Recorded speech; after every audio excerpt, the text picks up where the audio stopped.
نبينا محمد وعلى آله وصحبه أجمعين. So inshallah ta'ala, the topic we'll be covering today will be the ruling on Forex. Now, before we jump into this specific topic, Allah subhanahu wa ta'ala, when He talks about trade in the Quran, you would see that Allah subhanahu wa ta'ala mentions verses such as وَأَحَلَّ اللَّهُ الْبَيْعَ وَحَرَّمَ الرِّبَى. That Allah subhanahu wa ta'ala has permitted for you buying and selling, and He has made riba impermissible for you. So the aspect of acquiring wealth, Islamically, is not seen to be a bad thing, as long as it's done in a halal manner and it's done in a permissible way. That's the first thing.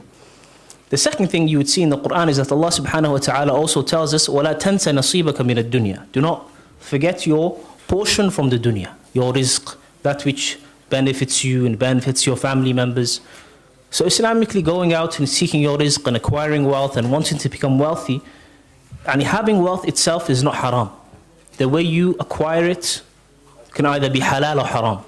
The reason why you go after it can either have a positive effect on you in this life and bi'idhnillahi ta'ala where you may end up in the hereafter, or it can have a negative effect. At the end of the day, wealth is a tool. Allah subhanahu wa ta'ala created the earth and the provisions on the earth for us to benefit from. You also see that Allah subhanahu wa ta'ala, when He describes what we should do after we have completed the Jum'ah prayer, what should we do? Go out and فَإِذَا قُضِيَتِ الصَّلَاةِ فَانْتَشِرُوا فِي الْأَرْضِ. Yani go out and seek your rizq that Allah subhanahu wa ta'ala has written for you. So we can see that as a Muslim, acquiring wealth is not haram. And why am I mentioning this? The reason why I'm mentioning this at the beginning is because this specific topic, when brothers find out the reality of the ruling of this specific thing, sometimes they find it difficult to accept, and then they enter into a state where they feel like the religion of Islam is a difficult religion to practice, and everything is difficult and everything is haram and there's nothing halal for them to do. And these people of knowledge and these people who are teaching Islam just want to make everything haram. This is what some people they think, but the reality is that's not the case. It's about acquiring your wealth in a halal manner. This is the most important thing. If it is haram, it's upon you to avoid it and seek out a halal manner to acquire your wealth. And you would also see this from when the Prophet ﷺ would interact with his companions. Hakim ibn Hizam radiallahu anh, he came to the Prophet ﷺ, and he mentions that I came to the Prophet ﷺ فَسَأَلْتُهُ, I asked him فَأَعْطَانِ. He said, I asked the Prophet ﷺ and he gave me. And then I asked him again and he gave me. And then I asked him again and he gave me. And then the Prophet ﷺ said to Hakim ibn Hizam, إِنَّ هَذَا الْمَالِ خَضِرَةٌ حُلْوَةٌ فَمَنْ أَخَذَهَا بِسَخَاوَةِ نَفْسٍ. That this wealth that you see, it is luscious, it is green, it is sweet. So a person who takes it without greed, Allah subhanahu wa ta'ala will put barakah within it. As for the one who takes it in a greedily manner, and they have this aspect of greed within them, when they're seeking this wealth, then there will be no barakah within this wealth for them. And the person will be كَالَّذِي يَأْكُلُ وَلَا يَشْبَعُ. The person will be like the one who eats and never gets full. And then the Prophet ﷺ, he said, الْيَدُ الْعُلْيَا خَيْرٌ مِنَ الْيَدِ السُّفْلَى. That the upper hand is better than the lower hand. Meaning the one who's able to give is better than the one who is asking. So it's better for you to put yourself in a situation where you can give, and not a situation where you have to ask the people. And if you look at the seerah of the Prophet ﷺ, you would see he would instruct the companions that were poor to go out and seek their rizq, and he would advise them what to do, go out and cut down some firewood and bring it to the market and sell it. This idea of begging amongst the companions radiallahu anhum was something that was looked down upon, right? Okay, now the first thing we're going to get into, and for us to understand this topic properly, we have to understand it according to the steps that I'm going to mention bi'idhnillah. Number one, we're going to talk about ahkam al-sarf, the rulings of trading currencies in the religion of Islam. What is the ruling on trading currencies in the religion of Islam? It is permissible, but there are certain conditions for certain situations. So, example number one, and I have currencies to give you a physical representation of it. So for example, we have a £20 note. Islamically, you can either exchange the same currency for each other. Yani Pounds for pounds, dollars for dollars, euros for euros. Is this permissible? Yes, it is permissible. The hadith of Ubadah ibn Samit radiyallahu anhu proves it. Okay, what's the condition if you are exchanging a £20 note for £20? Maybe it might be two £10 notes. It might be a £10 note, a £5 note, and five £5 coins, right? Islamically, what is the ruling? It is permissible as long as there is a hand-to-hand exchange, where you give and you receive. This can be electronically, it's fine. It can be physically in person, it is also fine, right? But it has to be hand-to-hand. It can't be where you say to the person, give me two £10 notes, you give them the £20, and then they say, I only have £10 right now, I'll give you this 10, come back to me later on, and I'll give you the £10. Islamically, this is a form of riba. It's known as riba nasi'ah. It is not permissible. So what's the condition if you're exchanging the same currency? It has to be hand-to-hand. Number two, it has to be the same amount. It has to be the same amount. Okay. Now, let's say you want to exchange one currency for another. So this is Egyptian pounds, right? Worthless. And this is British pounds. So, the British pounds you want to exchange for the Egyptian pound. What's the conditions that have to exist now? Islamically, it is permissible to exchange them. There has to be the exchange of hand to hand. Does it have to be the same amount? Do I have to give 20 British pounds for 20 Egyptian pounds? Or is it permissible for me to give 20 British pounds and then receive whatever the rate is, right? Whether it is the black market rate or it is the normal rate. So, this scenario is permissible. It's permissible for you to profit over exchanging currencies. But what is the condition? The condition is that it has to be hand to hand. Where do we get all of this from? When we look at the hadith of the Prophet ﷺ, first of all, we'll mention the hadith of Ubadah.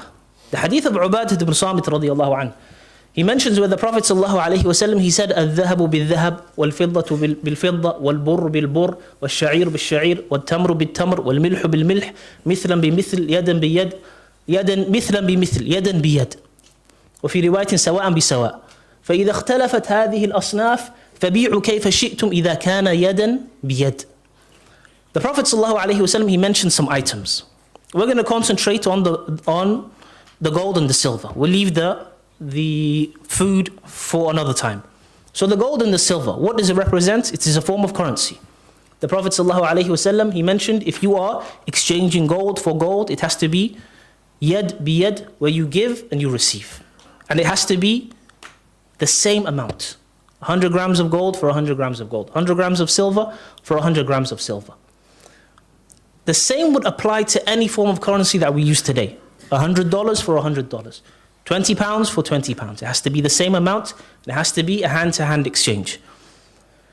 As for فإذا اختلفت هذه الأجناس, if the type is different, then it is permissible for you to sell one for the other as long as it is yadan biyad, where you give and you receive. I give you £100, you give me $150. I give you £100, you give me 500, 600 Egyptian pounds. Clear, right? Another evidence for this is Aus ibn Malik radiyallahu anhu. He came and he had silver with him. He had darahim with him, right? And he wanted to exchange his darahim for gold. He wanted to exchange his darahim. Afwan, he had gold with him. He had gold with him and he wanted to exchange it for silver. He had gold and he wanted to exchange it for silver. He found Talha radiyallahu anhu. Talha was with Umar bin Khattab. So Talha was about to switch the gold for silver for him. He said to Aus ibn Malik, so Talha said to Aus, Talha ibn Ubaidillah said to Aus, okay, wait until my servant comes and then I will give you that in return. Meaning, come back to me or you can leave and then come back. What did Umar ibn Khattab radiyallahu anhu do? Umar ibn Khattab radiallahu anhu, he was witnessing the situation. He said, "Kalla wallahi la tu'tiyannahu wariqahu." He said, "No, you are going to, I swear by Allah, you are going to give him his silver. أو لتردن إليه ذهبه, or you're going to give him his gold back. Either give him the silver right now, or give him his gold back. فإن رسول الله صلى الله عليه وسلم قال الوريق بالذهب ربا إلا هاء وهاء." The Prophet صلى الله عليه وسلم, he said that exchanging gold for silver is riba unless it is ha'an wa ha. What does that mean? Meaning you give and you receive. It is a hand-to-hand exchange where you give the gold and you receive the silver in return, or you give the silver and you receive the gold in return. Why does it not have to be the same amount? Because gold is a specific type of currency, silver is a specific type of currency. This also applies to dollars, it applies to pounds. Pound is a specific type of currency, dollars are a specific type of currency. It's permissible for there to be more than the other, but it needs to be a hand-to-hand transaction. So to summarize it, if you are exchanging the same currency, right, you want to exchange $10 for two $5 notes, or a £20 note for two £10 notes. Islamically, this is permissible, but it has to be, the exact same amount has to be given, and it has to be hand to hand in that situation. If you want to make a profit from the currency, and you want to exchange dollars for pounds, that is permissible. You can profit. But it has to be a hand-to-hand transaction. Whether this is electronically, where you send it to their account and then they send it to your account, that's fine. Or that you give them the money right there and then and they give it to you right there and then. Okay, now we've understood a summarized explanation of what is the rulings of sarf, what is the rulings of currency exchange in the Sharia. Now we can move on to this issue of Forex. When we talk about Forex, what is it, the reality of it? Forex, to simplify it in the easiest way possible, revolves around the exchange of foreign currencies. There's a massive market, and then there is a smaller aspect of the market that some of our brothers engage in, which is known as the retail Forex, the retail market. So, the bigger aspect, the banks and massive companies and corporations engage in that. What are we going to concentrate on? We're going to concentrate on the retail aspect of it, which is the smaller part of the market, where a person has to go through a broker for them to be able to trade in this form of Forex. Now, what are the most common forms of Forex trading?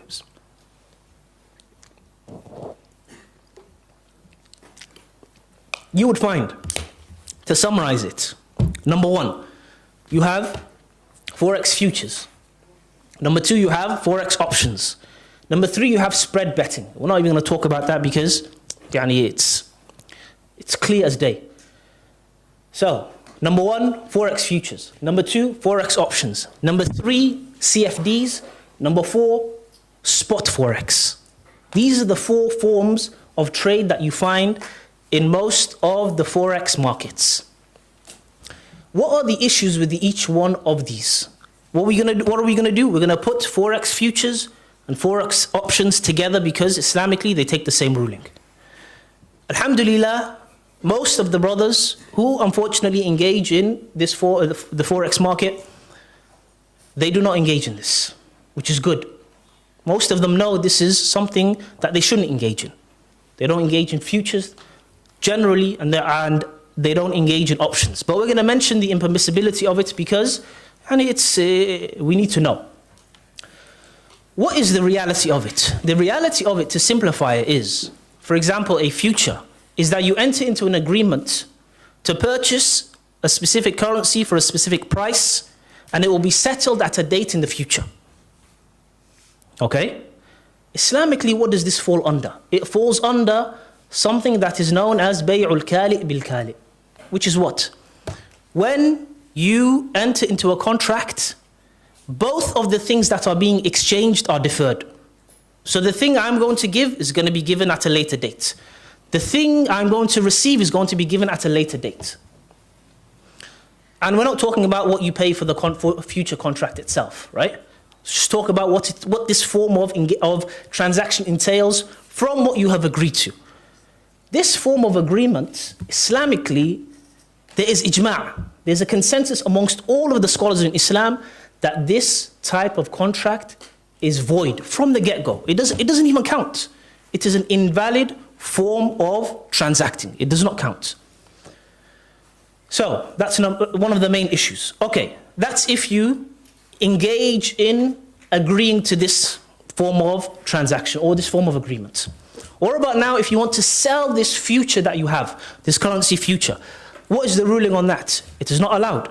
Why? Because if the contract itself is null and void, Islamically you can't sell it. It's not worth anything. It's not seen to be a form of tamliku ayn. You're not receiving a product in return. You're not receiving a service in return. You're not receiving a manfa'a. What's a manfa'a? An example of a manfa'a is when you rent a property. When you rent a property, you don't own the house, but the ability to benefit from the house for that month or those 3 months that you have paid for, it belongs to you. So Islamically, what does this allow you? You're allowed to sublet. Islamically, obviously, if you have the permission of the owner, right? Why? Because this aspect of being able to benefit from the property, you can't sell the property because you don't own it. But the ability to benefit from it, you have possession of it for, or it belongs to you for that time period, right? That's why if the person who entered into this contract with you, where you've rented for 3 months, tries to kick you out, Islamically, it's not permissible. You've paid your money, you've agreed to it. The person has to wait until the contract duration is up. So, options, futures, complete no-go zone, right? And alhamdulillah, most of the brothers know that the future, currency futures, currency options are things that they shouldn't engage in. What is the next? What's the next? And the Majma', another thing I'll mention as well.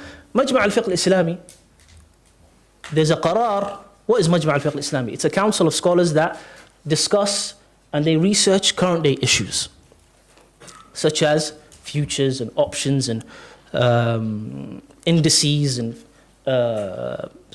some of these type of things that we're talking about. There's a qarar that they have sent out, or they have put out, where this type of trading is completely impermissible. It's completely impermissible. And generally, you would see many of the scholars, when you ask them questions referring to some of these issues, a lot of them would bring up the qararat of Majma' al-Fiqh al-Islami because of how beneficial their qararat are, their research papers are, and you can benefit a lot from it. Okay, what are we going to move on to? We're going to move on to CFDs. Essentially, what is a CFD? Essentially, a CFD is that me and you are in a situation where I think something will be stronger against another thing. You think it will be weaker. So for example, when they trade, what do they trade? They trade currency pairs, right? So the euro-dollar currency pair. A person thinks that the euro will be stronger against the dollar. So they enter into a trade. They click buy to enter into the trade. Are they purchasing anything of the underlying asset? Are they purchasing euros? No. They are speculating based upon their research and their, what they've analyzed, and all of that is, Islamically, it has no effect. You can analyze as much as you can. But in the Sharia, gambling and maisir has a broader understanding than what we generally in the West understand what gambling to be. In the West, when we hear about the word gambling, what do we think? We think that this person has entered into a transaction or an agreement where he has absolutely no clue whether he's going to profit or not, whether it's going to benefit him or not. Generally, we use the word gambling for this type of situation.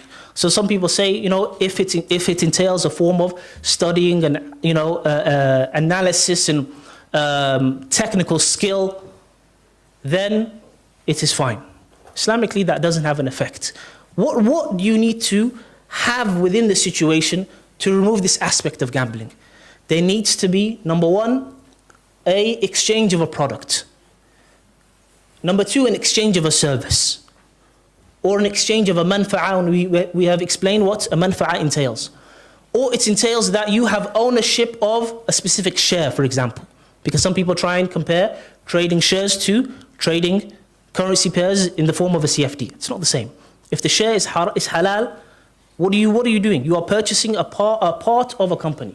You become an owner of a company. You are giving money, and you are receiving a share in return that has a specific value that you can sell later on.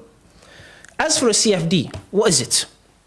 You now are speculating after your research and your study and your technical analysis that the euro will become stronger than the dollar. It will get stronger against the dollar. So you enter the buy. You click buy, you enter, you open up a position on the market. You haven't purchased anything. It's an agreement between you and the broker now.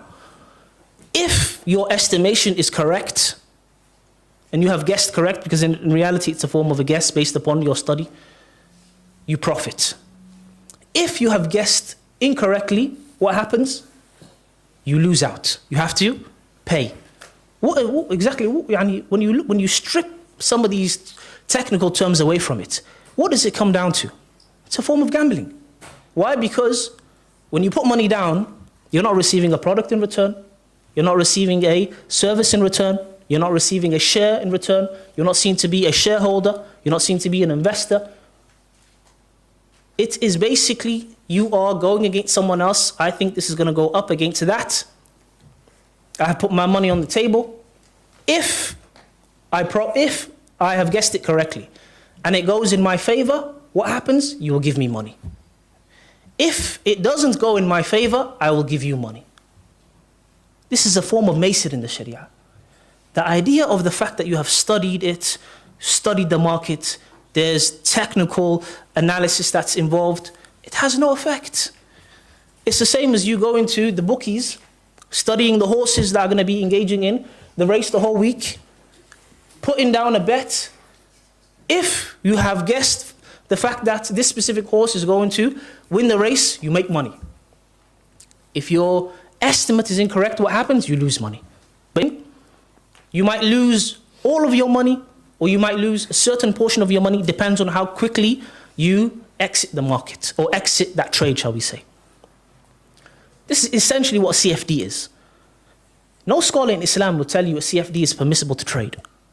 If you come to someone and you see him to be a sheikh, and you ask him, sheikh, that I engage in the Forex market, and I trade CFDs, and the thing that we are speculating is the price movement of specific currencies against another currency, or one currency against another currency. It does not entail the purchasing of an asset. It doesn't entail the purchasing of a product. It doesn't entail receiving a service. It doesn't entail receiving a manfa'ah. You don't become a shareholder. You don't receive a share. If my estimate goes in my favor, I make money.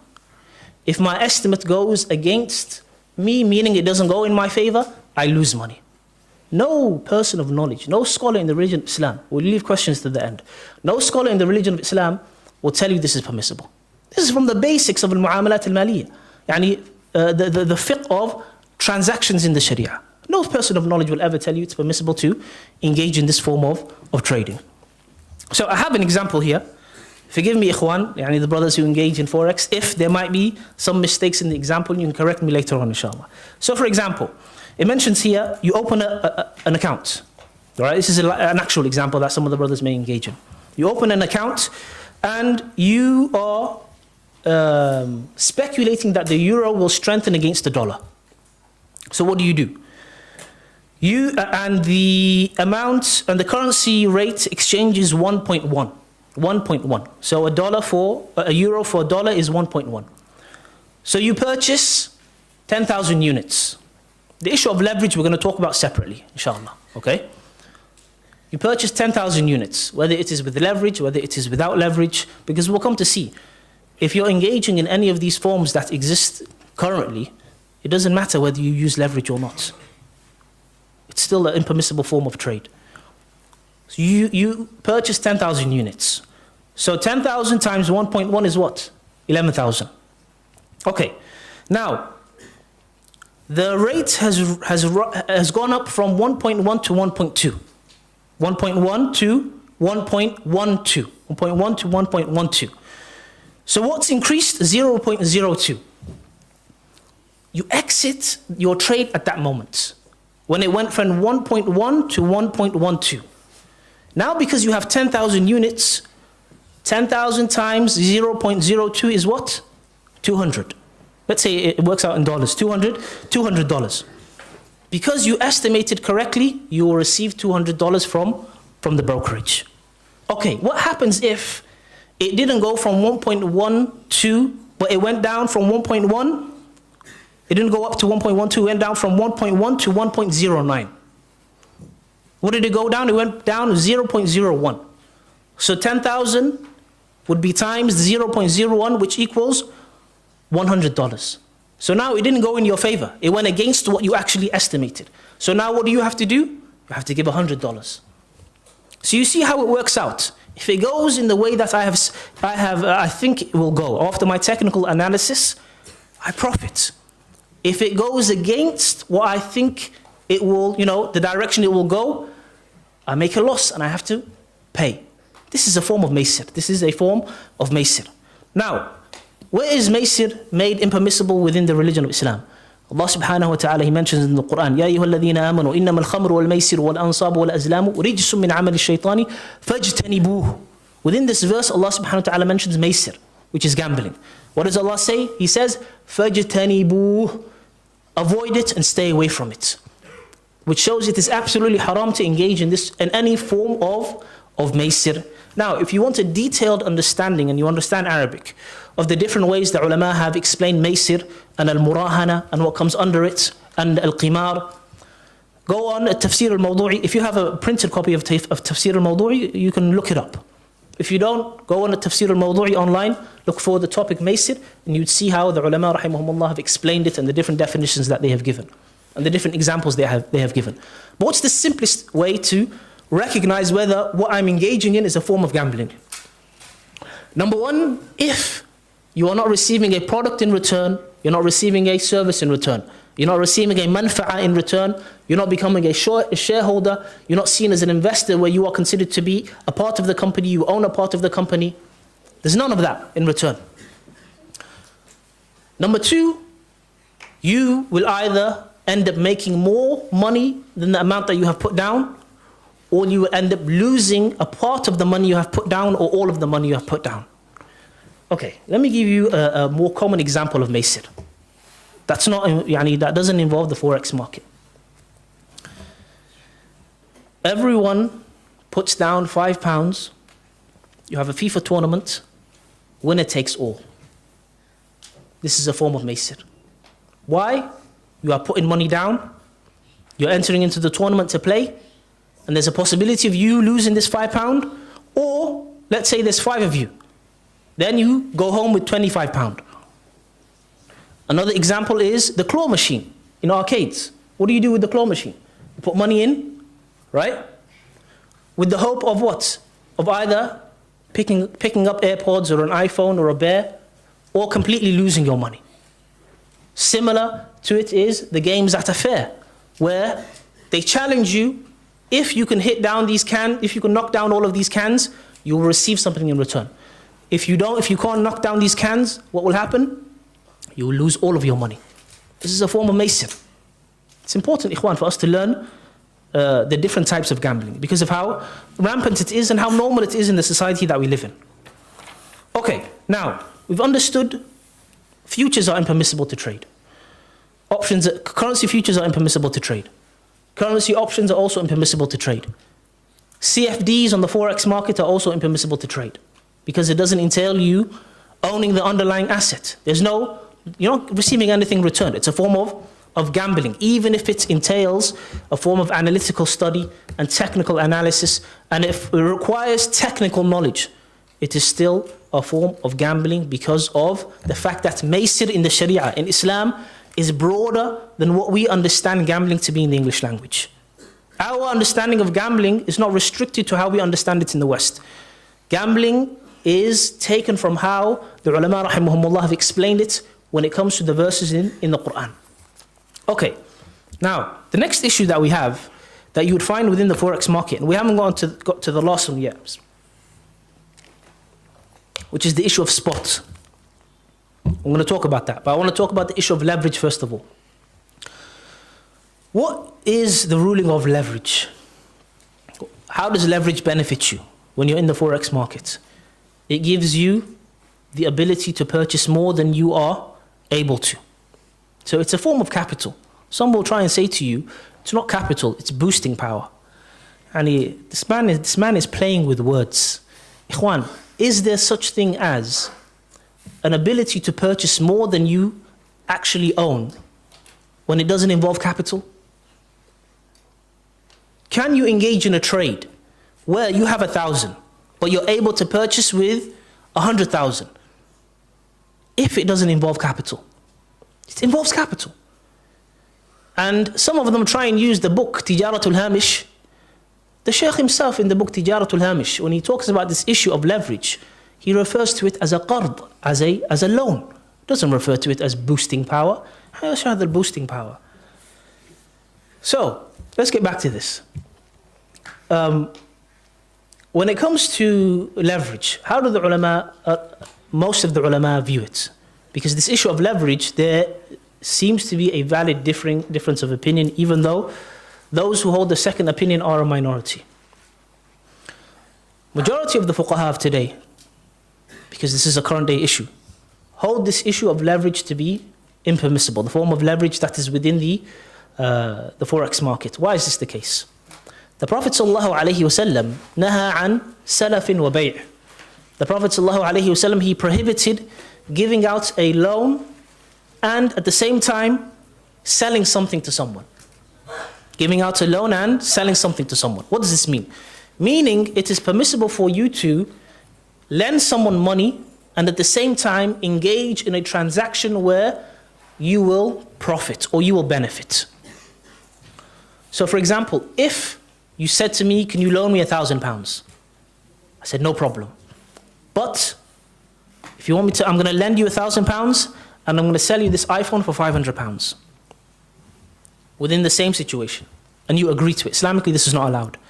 Why? Because this is a means to benefiting from giving out the loan. It's somewhat of a sneaky way for me to make money off me giving you a loan. But what have I done? I've gone a different route and I've just used a product as a means to hide the idea I want to make money from giving you a loan, right?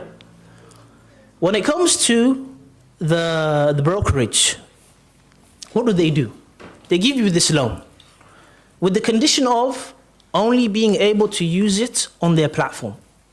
So how do they benefit from this? Number one, there's a brokerage fee. Every transaction that you engage in, they benefit from it. Number two, when you lose in a specific trade, it's another way that they also benefit from it. So restricting you to only use this amount of capital in this specific way is in their interest and they benefit from it. This is one of the main things that many of the fuqaha have mentioned. The fuqaha, they also add to it this other issue of كُلُّ قَرْضٍ جَرَّ مَنْفَعَةً فَهُوَ رِبَى. Every loan that brings about a benefit to the one who's giving out the loan is a form of riba. The hadith might be weak, but there is an agreement amongst the fuqaha that this is a principle they don't differ over. The ulama accept this principle, it is agreed upon, it is used. So this also applies to the relationship between you and the broker. They give you the money, they benefit from you only being able to use it on their platform. You can't take the leverage and use it on another platform. You can't take that capital and use it for something else. It's specific to their platform just so they can benefit. So these are some of the main reasons that the fuqaha of today and the ulama of today mention the impermissibility of using leverage. Okay, now we're going to move on to the fourth main way that people engage in the Forex market. So just to remind you guys, we have Forex futures, we have Forex options, we have engaging in trading CFDs when it comes to Forex. All three of these, we've explained the impermissibility of it. And no scholar, in reality, there isn't a difference of opinion on these issues, right? The fourth one is spot. Spot seems to be the closest form of trading in the Forex market, the closest form to that which is permissible. But there are still some issues. We're going to go back to what? Ahkam al-sarf. What did we say? When you are trading currencies, different currencies. You're trading dollars for pounds and you want a profit. What's the ruling? Permissible, halal. What's the condition? Yadan biyad. It has to be spot. I give it to you and I receive it. Even if it's electronic, it doesn't matter. I send you the pounds, you send me the euros. I send you the dollars, you send me the pounds. That's all fine. What's the problem with the way that generally, and why am I saying generally? Because there's a possibility there could be an exception. There's a possibility there could be a brokerage that has adapted and removed these haram elements. There's a possibility, right? And we're going to mention what we can, or what you should look for if you want to make profit from trading currencies online at the end, inshallah ta'ala. So you can avoid falling into haram. And the idea behind this muhadara is not to try and close the doors completely, ikhwan. The idea is just to show you what you should be avoiding. If you want to ask further questions, what you should be asking, how you should be asking these questions, what are the things that you should be looking out for. Okay? What's the issue with the spot, the way that spot is traded, or the spot Forex market? There is a delay in the delivery of the currency, up to 2 business days. Some say that there's an exception for the US, if you're trading US dollars for the Canadian dollar. It goes up to 1 day. But even that is way too long, Islamically. Because there is a delay in the delivery of the currency, where you give the money and you receive it 2 days later, or you receive it at a later date, Islamically it automatically renders it impermissible. It is a form of riba nasi'ah. It is a form of riba nasi'ah, which is where you give one form of currency and you receive it at the other form of currency at a later date. Everyone clear on this issue? Right? We can see the problem with spot. If the spot market did not have this issue, and it was instant, where the broker is acting as a wakil on your behalf. You put money into the account. Let's say for argument's sake, there's no leverage. Put money into the account. The broker is acting as a wakil on your behalf, buying and selling on your behalf. So as soon as you want to exit the trade, he sells it. So what do? You purchase the currency, you put money into your account. You purchase euros, right? The guy at the brokerage purchases euros on your behalf. You want to make profit from the euro against the dollar. As soon as you see the euro profiting against the dollar, you exit the trade. What does the broker do? And all of this is electronic and it's fine. He sells the euros, and you receive the dollars in return, and you receive that profit that you have made from your exchange. Islamically, this would be fine. Why? Because it's give and take. Even though it's done instantly within seconds. Maybe it might even be a computer behind it, right? Islamically, this would be fine. But the problem we can see is either number one, there's leverage involved, or number two, there's a delay in the delivery of what you should be receiving in return. Where you give euros and you receive dollars within 2 business days, right? Okay. What are we going to move on to next? We're going to move on to this issue of what some of the brothers have mentioned, that some of the ikhwa use as a form of showing that it's impermissible to engage in Forex. Some of the students have sent me some of these things. So I looked through some of the points that were sent. And I have a few points. I'll list the points first of all. So number one, we have the issue of the book called Tijaratul Hamish. Number two, we have the issue of Al-Qabd Al-Hukmi. Number three, Islamic accounts. Number four, about this fiqh council in South Africa. Number five, the issue of prop firms. Number six, which is a sheikh in Medina was asked a question about Forex trading. Number seven, which is, it's not necessarily related directly to this issue, but someone asked about the permissibility of selling a course that teaches people how to trade Forex. What's the ruling on it? We'll talk about it, bi'idhnillahi ta'ala. So let's start, number one, with this book called Tijaratul Hamish.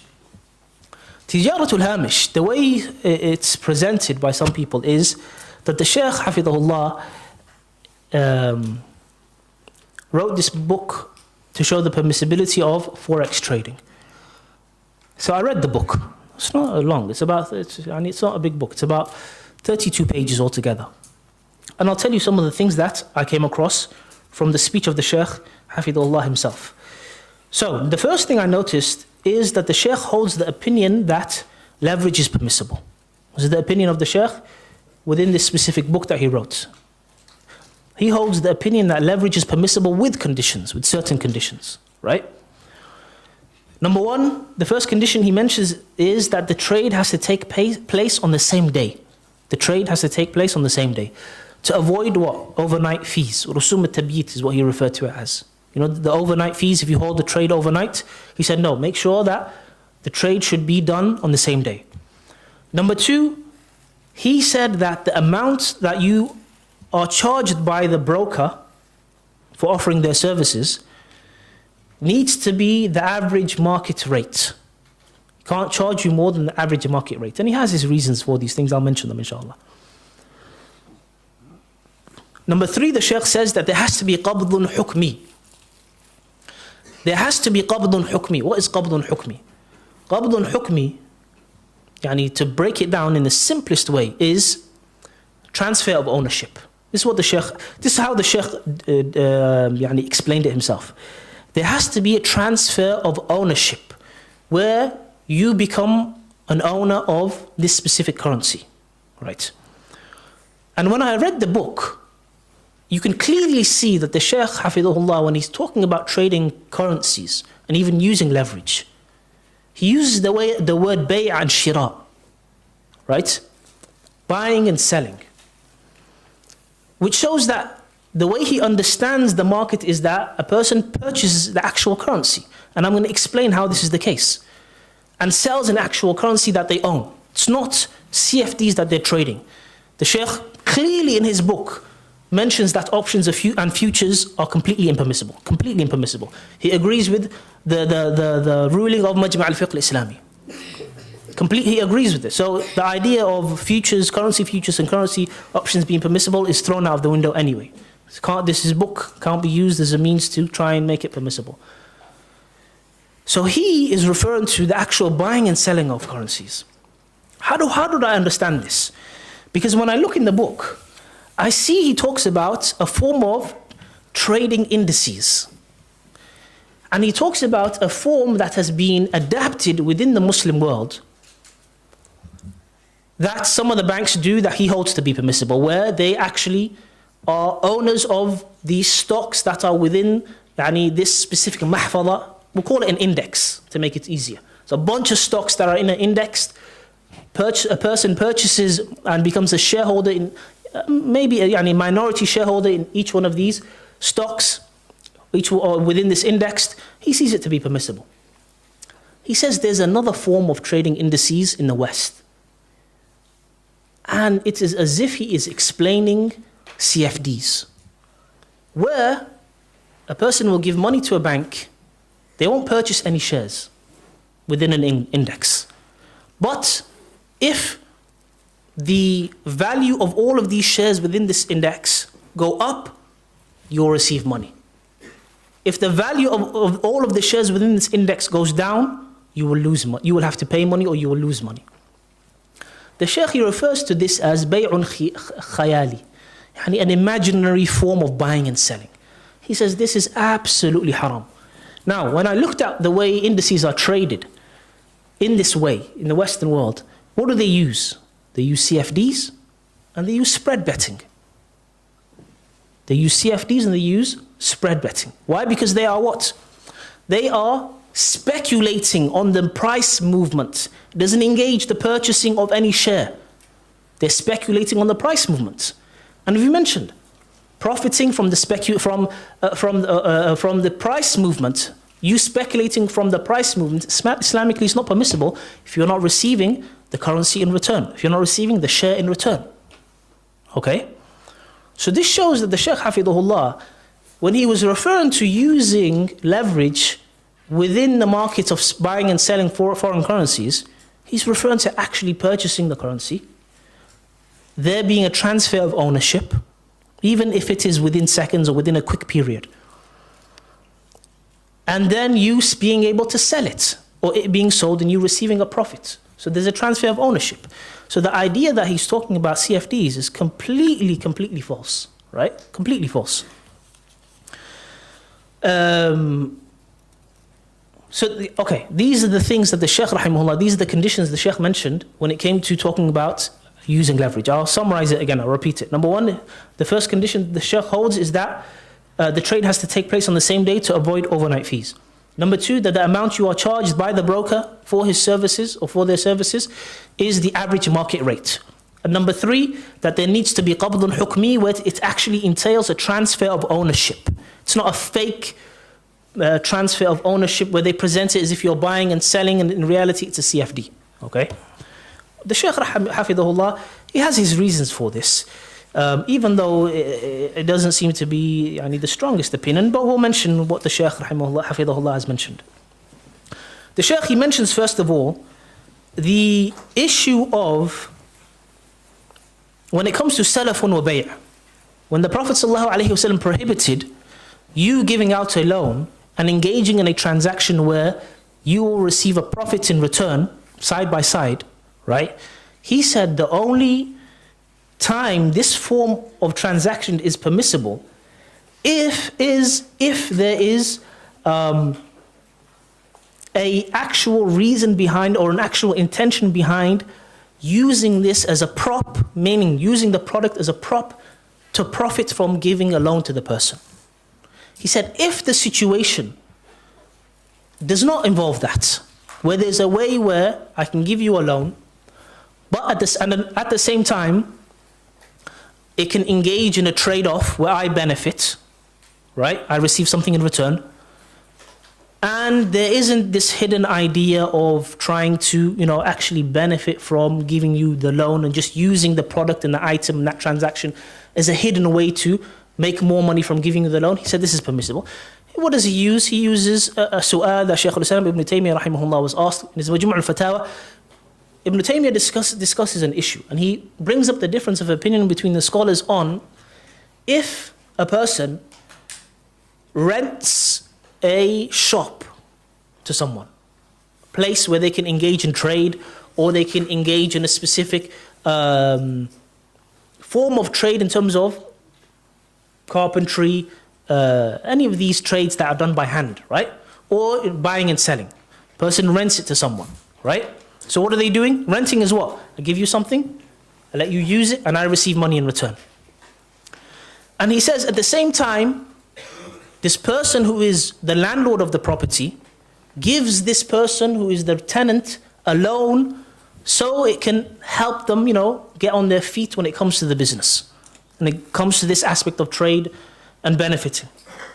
He points out that, there is a difference of opinion on this issue. Because he mentions after that, فَأَمَّا إِنْ أَكْرَاهُ بِأَكْثَرَ مِنْ قِيمَةِ الْمِثْلِ لِأَجْلِ الْقَرْضِ. Ibn Taymiyyah, he says, as for if he gives this guy a loan, and the amount he's charging him for rent is more than the average rate. Let's say, for example, to rent a shop, it's about £500. He's giving him a loan of £1,000 and he's charging him £700 rent. Ibn Taymiyyah is saying this is impermissible because it can be clearly seen the average market rate is 500. Why are you charging him 700? Because you clearly want to make more money off giving this guy a loan, and you're just using this as a prop to hide your true intention, right? As for if it is the market rate, then this is something Ibn Taymiyyah alludes to, that there's a difference of opinion between the scholars on this issue. This is something that the Shaykh hafidhahullah mentions. As for his response to the principle, كُلُّ قَرْضٍ جَرَّ مَنْفَعَةً فَهُوَ رِبَى, every form of loan that is given out, where you receive something, a benefit in return is a form of riba. He says there is a difference of opinion between the scholars if the benefit is mushtarak, it is shared between them. Meaning, if the person who's giving a loan is the only one benefiting from the situation, there's no difference of opinion between the scholars on the impermissibility of it. If the one who is receiving the loan is the one who's only benefiting from the situation, there's no difference of opinion between the scholars on the permissibility of it, right? So the first one, no difference of opinion between the scholars on the impermissibility of it. The second one, no difference between the scholars on the permissibility of it, because the one who's giving the loan is not benefiting from it. The one who's receiving it is benefiting from it. As for if both of them benefit from it, what is the ruling on this issue? The Shaykh, he brings up the difference of opinion that you find amongst the scholars within a specific situation, right? Within a specific situation. So for example, Ibn Qudama in his Kitab al-Mughni, he talks about the issue of, if I gave you a loan, I'm dumbing it down to give you an example. Let's say I gave you a loan of £1,000. I gave it to you in London. And then I said to you, I want you to pay it back to me when I'm in Spain. Give it back to me and pay it back to me when I'm in Spain. And let's remove the possibility of transferring it. I have to carry this money in cash. You have to carry it in cash, I mean. What are the things that I benefit from this type of situation? Number one, I benefit from the fact that you will have to pay for bringing the money to me. Number one. Number two, you will take care of securing the funds until it reaches me. So I benefit in one way. How do you benefit? You benefit from receiving the money, right? From receiving the money. So Ibn Qudama rahimahullah mentions that Ibn Abbas radiallahu anhu was asked about a situation similar to this, similar. And it may not necessarily be the exact one I mentioned, but similar situation, where there is a form of where the one who's giving out the loan benefits in a similar manner, right? And the benefit is shared between them. And Ibn Abbas radiallahu anhu mentioned the permissibility of it. Ibn Qudama also mentions the difference of opinion between the scholars on this issue. So what is he trying to say? He's trying to use this as a means to say, look, at the end of the day, the one who's benefiting from the leverage may be the fact that the broker is benefiting because it's being used on his platform, but the other person is also benefiting because they're being able to purchase more than they're actually able to purchase because they're given this amount of capital, right? This is his reasoning that he uses. So we can see that there is a difference of opinion, that the ulama have discussed the difference of opinion on the ruling of leverage, right? Is it completely haram? Is it considered to be permissible with certain conditions? The stronger opinion, the safer opinion seems to be that it should be completely avoided. And if any of the students ask me, what's the opinion on what's the permissibility or what's the ruling on leverage, tell them it is absolutely haram and completely avoided. But we have to understand there is a differing within this situation where a discussion can occur.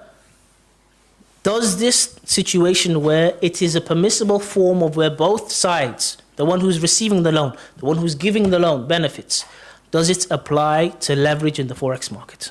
This discussion can happen, and we can go back and forth. One can hold one opinion, the other can hold another opinion, until we reach the truth. Okay. The second issue that I found within the kitab is, okay, I mentioned the Shaykh rahimahullah, he clearly states something that is exactly the same to CFDs to be completely impermissible. On top of that, he completely agrees with Majma' al-Fiqh al-Islami when it comes to currency options and currency futures. Okay, number two, al-Qabd al-Hukmi. Some will say to you that engaging in the Forex market is permissible because there is al-Qabd al-Hukmi. It may not necessarily be haqiqi, where it's happening, where I see you and I give it to you and I receive. But it's hukmi, where it entails a transfer of ownership. That would be fine if that actually happened. But if you're trading in futures or you're trading options, so if you're trading futures or you're trading options or you're trading CFDs, there's no transfer of ownership at all because you're not purchasing the underlying asset. If you're trading spot Forex in what's known as, majority of what seems to be out there is a transfer of ownership, which is good. But there's a delay which still makes it haram and impermissible. So the idea of al-qabd al-hukmi is not something that's completely rejected. If it exists within halal parameters, it is accepted. But it has to actually happen in the first place. Okay, number 3. Some people say, but I'm going to be using an Islamic account. An Islamic account, what makes an Islamic account an actual real Islamic account? Is it just the fact that there's no swap fees and there's no overnight fees? No. If an Islamic account is going to be an Islamic account, number 1, there can't be any swap fees or overnight fees. There can't be any of these fees, right? We'll say overnight fees to make it simpler. Number 2, there can't be trading of futures, options, or CFDs. Number 3, it has to be spot. Number 4, there can't be a delay in the delivery of the currency if it is spot. And number 5, according to the stronger opinion, it should avoid leverage, but obviously we mentioned leverage, as the Shaykh Hafidhullah mentioned within his book, he holds a different opinion. Then we have the issue of the fiqh council in South Africa. So I read what one of the brothers pointed out to me, what they said on their qarar. It says, in principle, Forex trade is permissible provided that all transactions between varying currencies are prompt and never deferred. So what does that mean? Meaning, if the conditions that make it halal within the Sharia are found, it is permissible. We all agree upon that. If these conditions are not found, then it is impermissible. So a person can't just use this as a means to, trade CFDs and tell people that it's permissible. Okay, let's move on to probably one of the most important things I'll talk about today, after the rulings of the different forms of trading, which is prop firms. Now, what is a prop firm? A prop firm is a firm that you pay a certain amount of money to pass its challenges. Once you pass a certain amount of challenges, you become what is known as a funded trader. Okay. What is a funded trader? A funded trader used to be understood that you are given actual real capital. This is how it was presented. Before the My Forex Funds case came about, before they were hit with the fraud case, many prop firms didn't really tell you the reality of what you're engaging in. Is it a demo account? Is it actual real life funds? What are you engaging in? Okay, after the My Forex Funds were hit with a fraud case, now you've seen a bunch of different prop firms change what they mention on their websites. I have a list of 24 prop firms. 24 prop firms that I went through their websites, I spoke to their employees, or I got confirmation through their employees through Discord. What they do with, how do they benefit from a person being a funded trader underneath them? It falls into one of the 3 following situations. Number 1 is that they give you real funds, real capital to trade with, and this is the minority of the prop firms. This seems to be a very small minority. Out of all of these 24, only 3 of them stated this on their website, and I actually emailed them and messaged them through their live chat to double check if this is correct. Only 3 of them mentioned that they give their funded traders real capital. What's the second way that they benefit from their funded traders? The second way that they benefit from their funded traders is they copy their trades. And I'm going to read out what I've copied and pasted from their websites, their FAQ section on their websites, right? The third way is that they don't necessarily copy the trades exactly, but they have admitted to utilizing your data so they can create profitable trading strategies for themselves when they are trading on the Forex market. All of this, what does all of this fall under? Number 1, if you are trading with real capital, these prop firms, you would find that they either trade in what? Futures, options, CFDs, or we'll add spot to it, just the possibility, right? We've mentioned all 4 of these are completely impermissible because of the way it is currently set up. If you can find a prop firm that, engages in trade in a halal manner, that's a completely different situation, Number 2, if they copy your trades, then what are they doing? They're copying your trades to trade in a haram way. Number 3, they may not necessarily copy your trades, but they utilize your data and they learn from the way that you are trading so that they can trade in a profitable way for themselves. And this is a form of what? التعاون على الإثم والعدوان. Why? Because it is a means, it's a direct means to something that is impermissible. When you are directly influencing someone to do something haram, that direct influence takes the same ruling as the haram thing. It is haram. So if you enter into an agreement, when you pass these challenges, they send you a legal agreement, right? And you sign, and you agree to the fact that they can utilize your data so they can be profitable. You agree to this. You agree to helping them to be profitable in trading trades that are haram trades. Anyone doubt the impermissibility of that? No one doubts the impermissibility of that. So these are the 3 ways. Okay, someone will say, it's not true, they don't copy your trades. Let's have a read of what I've gathered. FTMO. FTMO, what do they say? They say that, number 1, they point out, so they say, by virtue of the FTMO account agreement, the FTMO trader agrees that his trading data may be used by FTMO for trading on its own account. Therefore, FTMO can actually profit from the simulated trading performed by FTMO traders. So you are trading a demo account, but they profit from copying, from using your data so they can profit themselves. FTMO is a no-go zone as a prop firm, number 1. Number 2, funding pips. Funding pips. Funding pips, this is not necessarily from their website. This is from their CEO himself. Online, he was asked a question in a bit of a derogatory manner, trying to make out as if he's a scammer. So he responded, right? And this is what he said. So this is the tweet that he mentions. He said, do we utilize, so he says, funding pips revenue equals sales plus trading activities. Because someone was asking, where do you make your money from, right? So this is how he responded. Then he said, do we utilize their data, bracket, volume plus trades, bracket, and then there's a question mark. Then he says OFC, which means what? Of course, with a exclamation mark. Then at the end of the tweet, he says, we utilize the trader's data. It's all about the data and how a firm utilizes it. So the brother who owns this prop firm, his name is Khalid. So I'm guessing the brother must be Muslim.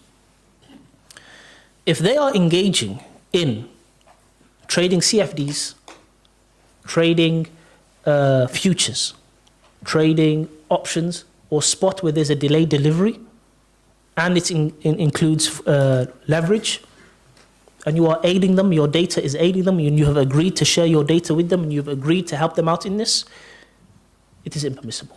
Why? Because it has a direct influence on them engaging in trades that are impermissible.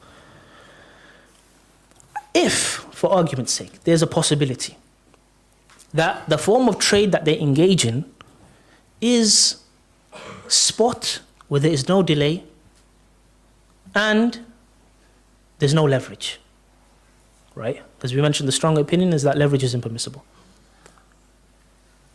And it's a hand-to-hand transaction, right? Or we'll say there's qabd hukmi in that case, spot.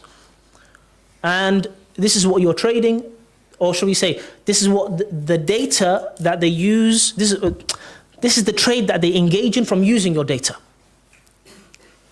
Then we can say, maybe there's a possibility of it being permissible. We can open up that discussion.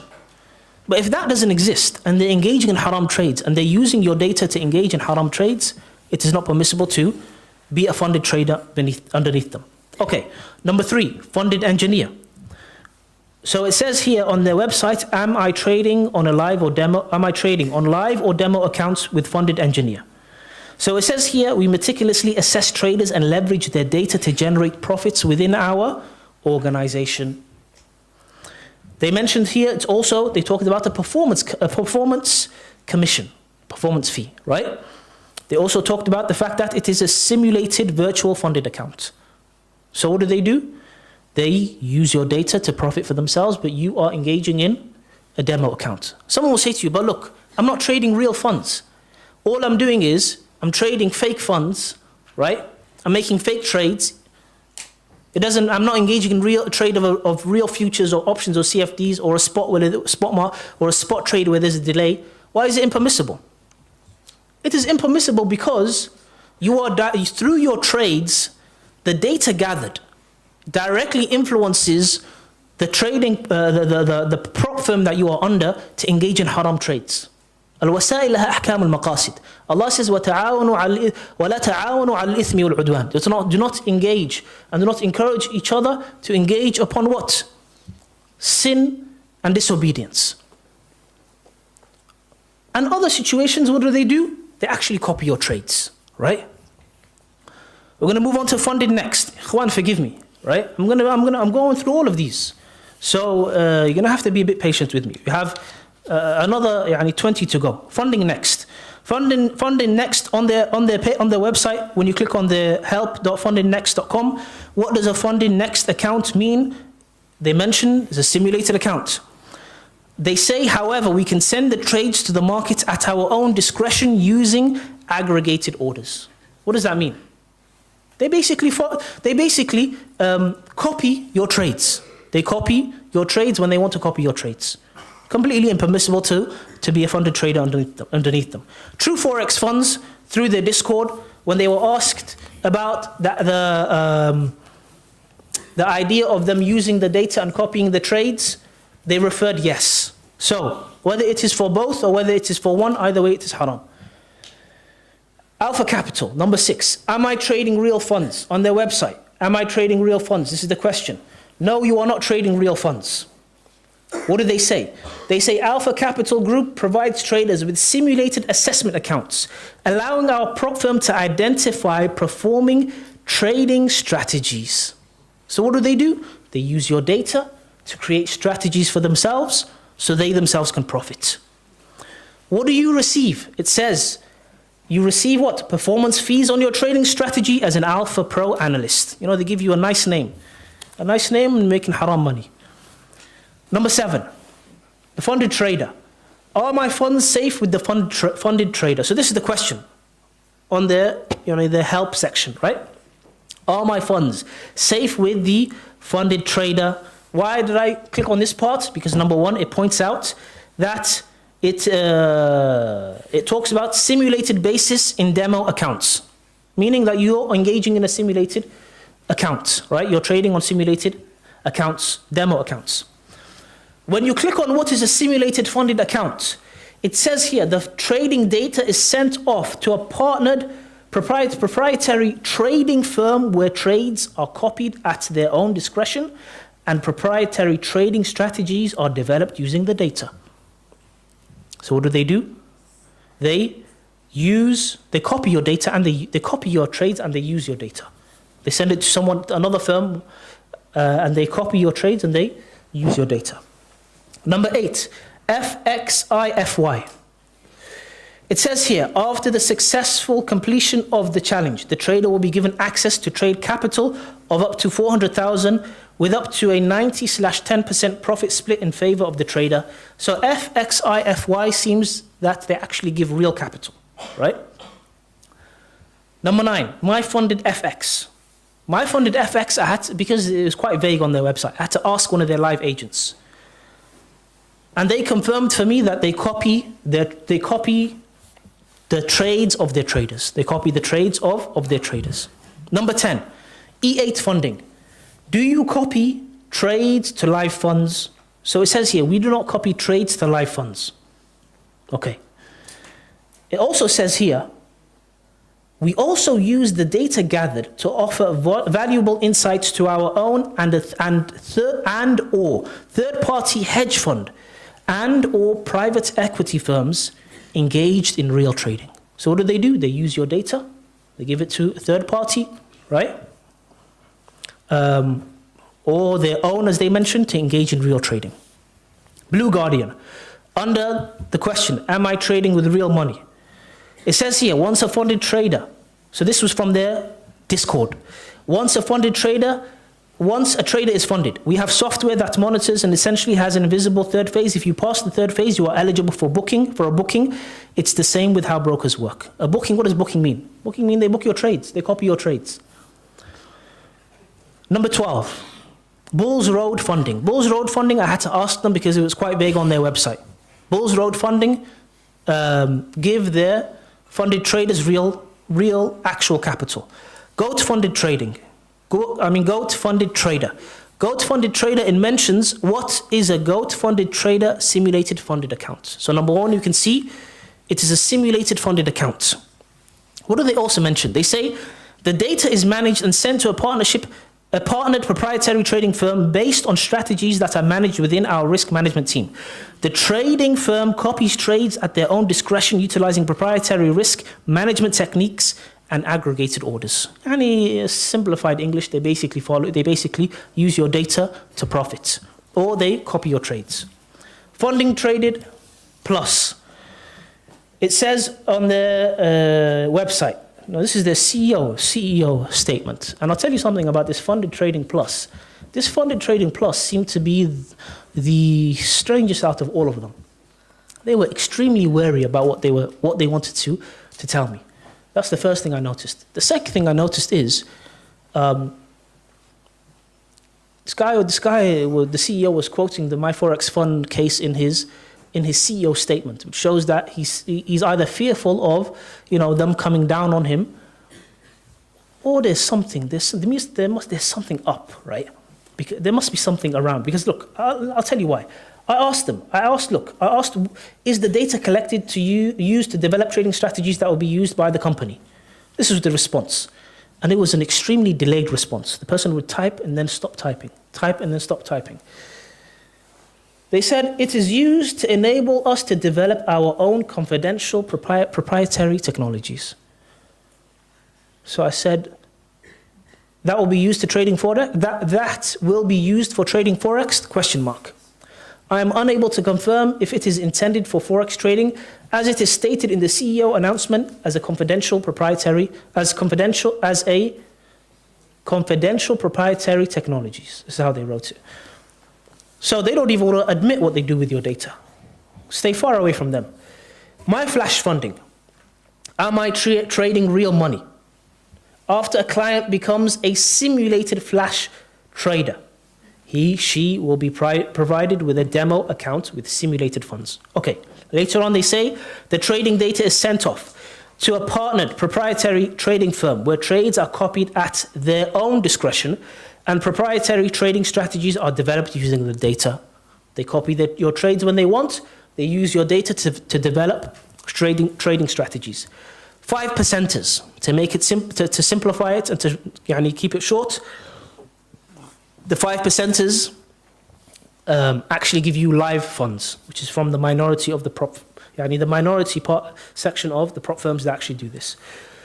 Traders with edge. So traders with edge, on their account, it talks about how you will be able to become a funded trader and then you'll be able to receive a larger amount after a certain amount of time. So I asked them directly, if I become a funded trader, I will be trading with real money and not a simulated account, correct? Question mark. You will start with a simulated account. After the second payout, you will be moved to real funds. Then I said, thanks, do you copy my trades when I will be trading on the simulated? Question mark. Yes, with considering strict risk management from our end, if you place large lot sizes, we may not copy your trades. So even when you're simulated, they still copy it, right? Okay, we don't have long left. Top tier trader, live or demo, is part of their questions, right? All accounts on top tier trader are demo. So I wanted to double check with these guys. if they copy the trades. So I asked their live agent, do you copy my trades when I become a funded trader? When you become a funded trader, we will provide a demo account with virtual funds. This account will be connected to our master live account that places trades in the live market using copy trading software. Yes, full stop, yes, comma, we do. So what do? They copy your trades. Glow Node, it mentions here. It says live accounts aren't linked to funds. We may, from time to time, copy your trades if you prove consistent. What do? They copy your trades. CTI, City Traders Imperium. How do Forex funded accounts work? It's a question on their page. So vague answer. I had to ask their live agent directly. I said, hi, if I become a funded trader, I will be trading with real funds and not a simulated account, correct? Then he says, hello, yes, this is correct. Once you pass, you are upgraded to a life account. Life account, right? Support assistant. This was actually an email I received. I emailed them and they emailed me back. EverTrade. So it says, all trading in EverTrade takes place on virtual accounts with a simulated real market environment. So we can see simulated accounts. Then it says, we then select trades from traders who successfully pass our EverTrader evaluation program and copy them to the account of our partner company. This gives us more freedom to manage the overall risk of our account. What do? They copy your trades. Final one, Finitive Funding. Finitive Funding, what did they say? I had to email them because there wasn't even an answer on their website. I emailed them. This was their response. Because I asked them about, do I receive a performance fee? Do I not receive a performance fee? I was asking them about what do they do with my data? And if I end up becoming a funded trader. They said, hello, you will receive your split regardless of how much money we make from covering trades to our A-book account. We use your data to determine at what coverage rate we copy your trades. What do? They copy your trades.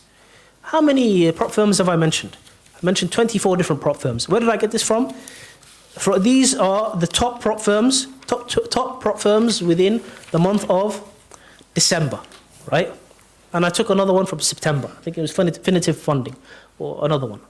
What do we understand? Number one, they copy your trades. It's either they copy your trades. Number two, they use your data to become profitable, to engage in a haram form of trading. Number three, they give you live capital, real money, live accounts, and you trade on their behalf and you engage in haram trades. Unless you know any of these prop firms are engaging in a halal form of currency exchange. Okay, we have 2 points left. And then I'm going to mention to you what you should look out for, bi'idhnillahi ta'ala, when you want to exchange currency online and make money from trading currencies.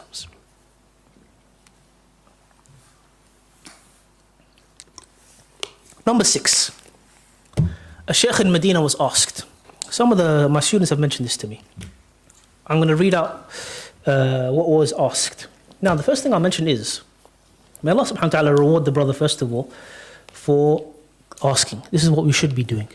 If you are unaware of something is haram, if you are doubtful if something is haram, ask a person of knowledge. This is khair, right? Another thing I'll mention as well is, I was informed by a brother who told me that the discussion that happened between the brother and the sheikh was longer than what's mentioned here. But what we have here is just a summary. What we have here is just a summary, right? So it says here, the Sheikh Abdulrrahman was asked, Sheikh, is it permissible for me to trade currencies in the Forex market? The Sheikh says, Yajuz, it is permissible. Is it a hand-by-hand exchange?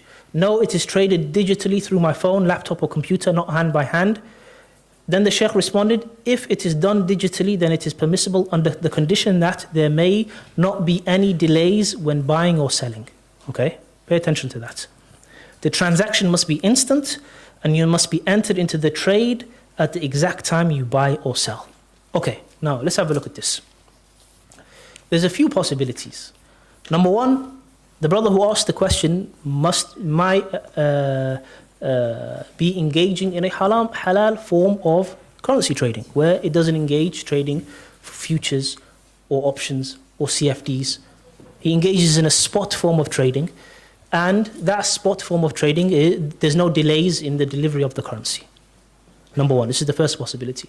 Number two, maybe he holds the opinion of the doctor who wrote the book on Tijaratul Hamish, that leverage is permissible within certain conditions, and he acts upon that opinion, right?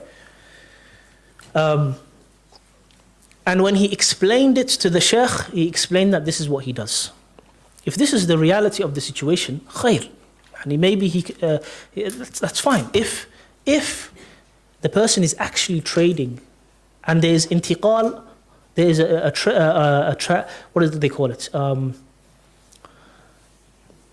A transfer of ownership. There's a transfer of ownership, and it doesn't entail trading CFDs, it doesn't entail trading futures, it doesn't entail trading options, and it's a spot and it is direct, right? Brother maybe holds a different opinion on leverage, right?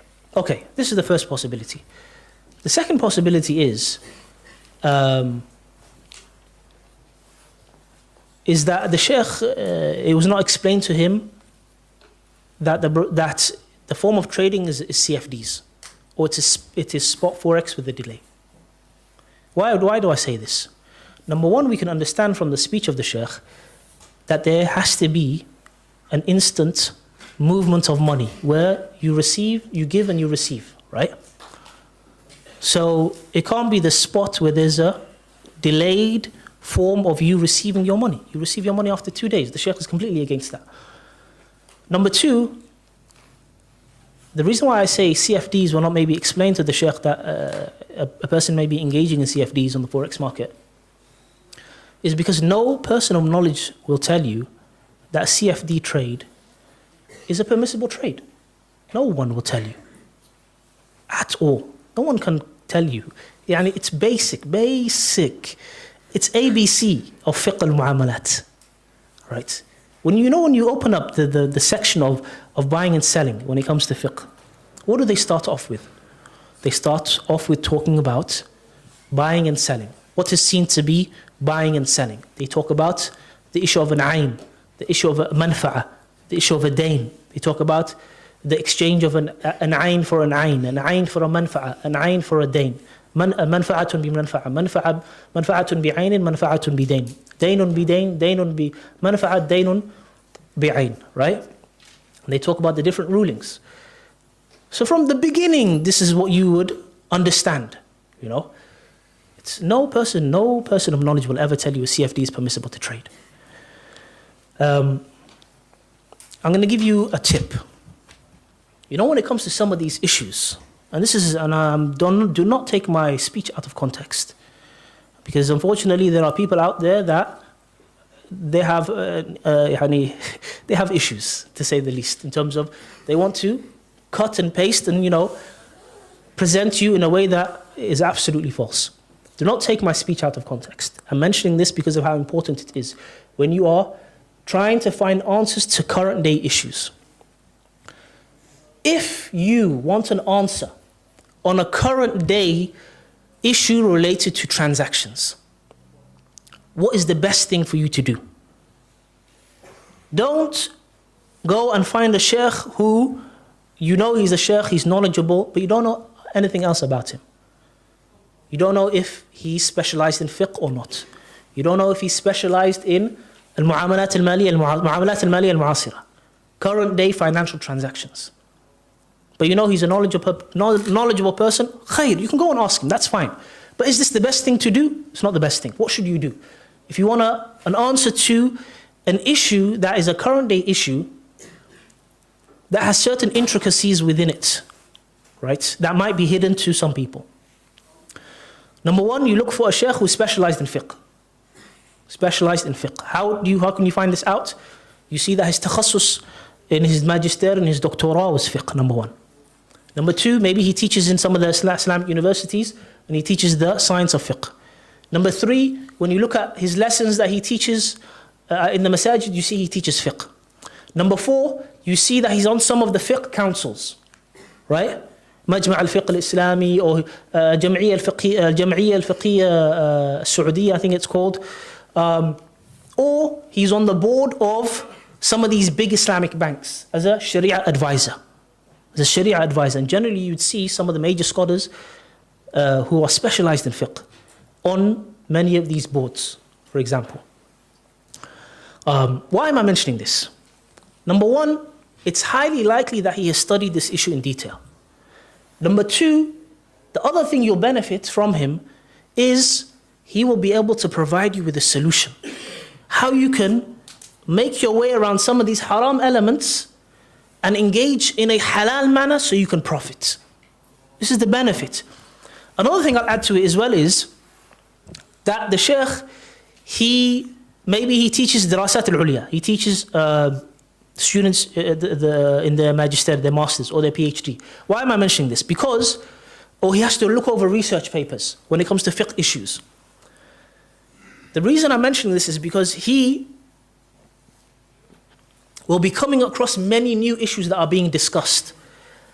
And if he's used as a munaqish, as a one who will be discussing the master's thesis or the PhD thesis with the student, what does he have to do?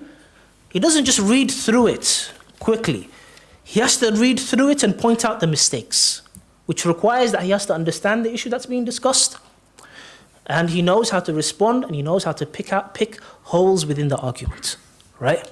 So these are things that you should look for. And this is the best approach to take when you are looking for an answer on a specific issue. Okay, let's say it's an issue related to the science of tafsir. Look for a sheikh who specialized in the science of tafsir. You can ask another sheikh, right? Khair, might give you an answer, might not give you an answer. But you're more likely to find a more precise answer from someone who's specialized in this specific field. The same with the science of hadith. About issues related to a hadith being weak or it being seen to be used as a piece of evidence, ilal within the hadith. Those that are engaged in this science day and night are able to give you a better answer than a person who has studied this topic and maybe uses it in a manner that's different to the sheikh who day and night he's engaged in studying these issues, revising it, teaching it, discussing it, going through thesis papers and these type of things. This is just a tip. This is a tip, and this is not an indirect of anyone, right, or any sheikh. It is just a tip that when you are going to and you want to ask and you want to find out an answer to a specific issue, try and find a specialist within that specific field. Okay? Okay, now, the last question. Is it permissible to sell a course online that teaches people how to trade Forex? If the course teaches people how to engage in a market that does not entail trading futures, it doesn't entail trading options, it doesn't entail trading CFDs, it doesn't entail trading spot where there is a delay, but it entails trading spot currencies within the spot market. And the money that you give and the money that you receive, there's a qabdun hukmi, right? Even if it goes through a brokerage. And according to the stronger opinion, it avoids leverage. There's nothing wrong with this khair, right? Because it fulfills the conditions of that make it permissible to trade one currency for another currency. Okay? طيب. I'm going to end with this, inshallah ta'ala, ikhwan. What do you need to look out for if you want to engage in the market of buying and selling foreign currencies? Number one, avoid currency futures. Number two, avoid currency options. Number three, avoid CFDs. Number four, avoid the spot market or a spot form of trading where there is a delay in you receiving the currency you want to purchase, the currency you want to receive. Number five, there should be qabdun hukmi, as we've explained, when you're engaging in trading, and it has to be spot. Number six, avoid leverage. Avoid Leverage. Barakallahu feekum. Subhanakallahumma bihamdik. Ashhadu an la ilaha illa ant. Astaghfiruka wa atubu ilayk. تفضل.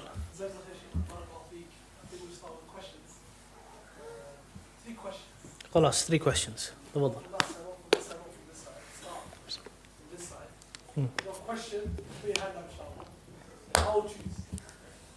Okay.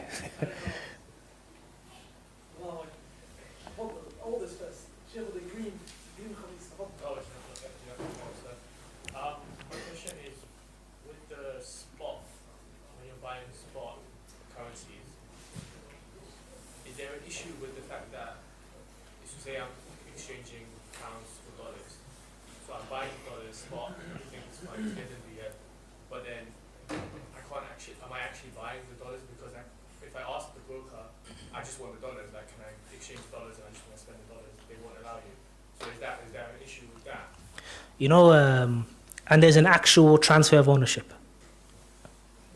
Yeah. There's an actual transfer of ownership involved. That happens on the brokerage. Yeah, I understand. Yani there's actual transfer of ownership, but for you to extract the money and say, you know what, I don't even want to engage in the trade, just give me the money that I've the currency I've purchased. Yeah? So, the Sheikh, what's his name? The Sheikh Dr. Muhammad Ali Al-Qarri, I think his name is, right? He discusses this issue in the book. He says, if you have agreed to the situation, it can be something that can be possibly overlooked because you are leaving this person to act as the wakil on your behalf. He mentions it in a manner where it can possibly be overlooked, right? Number 2, he says that there exists within these brokerages a manner where they may charge you a higher fee for the service that they're offering you so that they could provide you with this service. So if that exists, that's the better option. If you want to stay out of the gray area and that doesn't exist, then try and avoid it.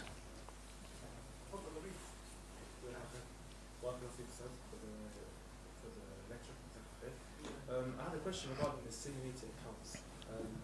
So it looks like you can avoid most of the things in the simulation because you're simulating environments. You're not dealing with things like leverage or not. However, I guess where the issue comes in is the copying of the trades and other things that you mentioned. Is the haram bit the element of is the haram bit the actual where you're agreeing to it in the contract, or if they actually do use your data? Because like you mentioned, I think the second last one, and some prop firms, they pick a percentage of the top traders to copy their trades. So if you're not necessarily part of that, does it still fall back to agreeing to the contract where you might potentially be a part of that, where you're agreeing to that? And a sub-question from that is just the data itself as well that's being used. If they're not copying your trade, the third option is that they're using your data. Using your data, how does that necessarily mean a direct ta'awun in terms of shop? How does that? It's not as direct as copying the trade, if that makes sense, because they could use your data for other purposes. It doesn't necessarily have to be directly for exactly trading. Okay. Now, with the first issue, if you agree to allow them to copy your trades, right, and you have no idea whether they are copying your trades or not, in this situation, you are entering into a situation where there's a possibility of haram and there's a possibility of the haram not existing. No, not Gamit. There's a possibility of haram existing, which is what? That they copy your trades. There's a possibility of the haram not existing, which is that they don't copy your trades. There's a principle within the Sharia. And the fuqaha, they say, إِذَا اجْتَمَعَ حَاضِرٌ وَمُبِيحٌ غُلِّبَ جَانِبُ الْحَظَرِ. That if there is a situation where there is haram and halal, and it's somewhat of an equal, very similar level, and you're unable to separate the halal from the haram, then the aspect of the haram being avoided is given precedence, and it should be the whole situation should be avoided the whole situation should be avoided in totality. Situation number 2, which is the aspect of data. when you look at their website, they say that we use your data to profit for ourselves, number one, or to develop profitable trading strategies. So, if you, let me give you an example. Let's say you are engaging, you work for a company. This company that you work for, what you do throughout the day, they are gathering that data, right? You know that they are going to use that data to gamble, for example. You have agreed and allowed them to do that. You working under them, part of you being there is to benefit them in this way. What's the ruling on this, ikhwan? It's haram. What are you doing? You are directly influencing what they are going to do in haram. And not only that, you have agreed to be in this situation so that they can benefit in this manner. You understand this aspect of the data? Another thing as well that you see is that they say that they give this data as well to other companies, third parties, right? That engage in haram trades. So it's whether they use it for themselves or whether they give it to another company, it takes the same ruling and it should be completely avoided. So you see how you are showing them. Because look, showing them, so a person may say, but you know, I'm not necessarily showing them. What you have to understand is, all of this that's gathered from you, your data, it is used to show them how to profit. In what? How to profit in a trade that is Islamically impermissible. All right? Is that clear? Yeah? That's clear. So does that mean the absence of those two things? So if they weren't copying your trade and they weren't using your data, rather you're getting paid perhaps through performance fee, or it could be perhaps through other people's failure of their exam fees. That's another discussion. So this is a good question. So let's say this is a possibility that Allah knows best if it even exists. It seems like it doesn't, but we're going to mention it for argument's sake. You pass a challenge, so you pass a couple of challenges under a specific prop firm. You then become a funded trader. Their business model is, they don't make money from, they don't copy your trades. They don't use your data to create profitable trading strategies for themselves to engage in haram trades. But their business model is that they entice people into believing that they can become traders. The majority of the people fail. The business is built upon knowing that majority of the people are going to fail, but they still entice the people to come and they know they're going to fail. And they make their money through somewhat, we can say it's a form of deception in reality, right? Even though we can discuss this issue, right? It's built upon this. They use that money to then pay you. So what are you doing? You know that you're trying to climb the ladder, and the only reason you're trying to climb the ladder and to get to a specific position is just so you can benefit and receive the money through the failure of everyone else, right? This type of situation, it requires bahth, it requires research. Can it be possibly said that it falls under aklu amwal nasi bil batil? And consuming the wealth of the people in a false manner? There's a possibility, right? Is there a possibility it can be adapted and made halal? Allah knows best. But it itself, it requires research. If something like that actually does exist. Clear, yeah? There's a discussion, or there can be a discussion around the permissibility of it based upon the business model. Understand, yeah? Yeah, just because that last thing, if to say it's deception, like I said, there's discussion around that. If they're basing it knowing purely that the psychology of most people, that they're not gonna try do this technical analysis, they are going in with that, what we would call in the West, a gambling mindset. So, they know most people are gonna adopt that, and that's at their loss because that's human nature. But in terms of the people that do put in effort, they don't have they know they're willing to take the money. I mean, it's not deception from there. But I understand the whole. So what would be the whole purpose behind becoming a funded trader then? If this is the business model, what would be the whole purpose behind becoming a funded trader? As in from their angle? Like from the person who's, Yeah. يعني, who يقبل على هذا الشيء, he wants to enter into this thing. What would be the reason behind someone would want to become a funded trader then? Do they receive a specific certificate that they can use under other situations, they can use in the real world? I'm not entirely sure about Do they receive some form of knowledge? they More capital? But the reality is it's a simulation, so they're not actually, because the situation you're mentioning is a simulation, right? it's a simulation, Yeah. but they pay you based on what you've earned in that simulation. No, that's understandable. But the idea then behind it would be that I want to get paid to play a game, right? Essentially, Okay, it's a game. I want to get paid to play a game.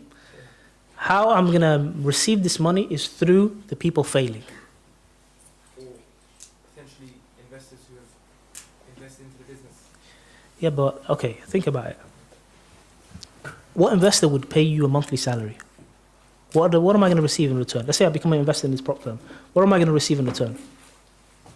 I guess it comes from that the failures of people's. So it's still connected, you know? No, So- because of the fact that they know that it's going to come from that. So, like I said, it's an issue that requires research. If that exists, which doesn't seem to be the case. As I mentioned 24 different prop firms. Last question, Sheikh. تفضل. You mentioned that spot forex is halal from the side that you're buying the actual currencies, but haram from the side that there's a 2-day gap between the transaction. I remember when I was doing my research into it, there's 3 steps. Three steps for a spot forex. The first one's the execution, which is you're agreeing to trade. For example, if the rate within Euro USD is 1.2, you're agreeing to trade for 1.2, but the transaction won't happen on the execution day. Okay. 2 days later on the second When do you pay? You pay on the second day, which is the settlement day. Then the transaction happens on the exact time. So you're on the execution day, the first day when you enter the buy, you're only agreeing. So when you enter the buy, do you put any money down? No, you don't put any money. You only agree to trade. So you can enter the buy without any money in your account? You have the transaction doesn't happen on that day. It happens 2 days later. No, but can you enter the buy without any money in your account? No. So it has no effect then. If you, okay, let's say you enter the buy with money in your account. That money, what happens to it? Can you take it out? From the account, Yeah. you have to have enough money for the trade that's happening. No, to you. I know, but can you take it out? The profit. No, not the profit. Your own money. Let's say I enter into a spot trade right now. Yeah. I have £1,000 in my account, right? Now, within 2 days, it's when the Transaction happens. transaction occurs. Okay. That's what they deem to be a transaction. Islamically, that's not what is considered to be a transaction. Transaction, Islamically, is when you put down the money, and the money now is in either in the process of being transferred or being moved, or you've lost complete ownership over it. So now, let's say you enter into a spot trade right now with £1,000 in your account. Are you able to remove that £1,000? No, you can't. You can't. Yeah. So the £1,000 is locked, right? It's locked. It's locked. Islamically, what does this count? As if you have placed the money on the table. So you have given the money. It's up there. When do you receive your money in return? You see, for example, Within 2 days. They describe it as the day that the transaction occurs. That's what they describe it. Islamically, we have to look at it from an Islamic perspective. As soon as you put the money on the table, and your aspect of ownership over it, your ability over it is completely gone, you have given your money up. You've given your money, this is a form of putting money down, and you've given up your side of the trade, Islamically, right? Islamically, you should then receive your money right there and then. They may then tell you, and in their way of defining the transaction, they say that's when the transaction is transacted or finalized. When we look at these rulings, we don't look at it from how they describe or the words that they use. We look at it from a Shari perspective. If your ownership and your ability to do whatever you want with that money, right, is completely removed, you've given the money up. Anytime you give money up and you're trading currency, you have to receive the money instantly. واضح؟ خلاص. خلاص جزاك الله خير الله يبارك فيكم سبحانك اللهم وبحمدك اشهد ان لا اله الا انت استغفرك واتوب اليك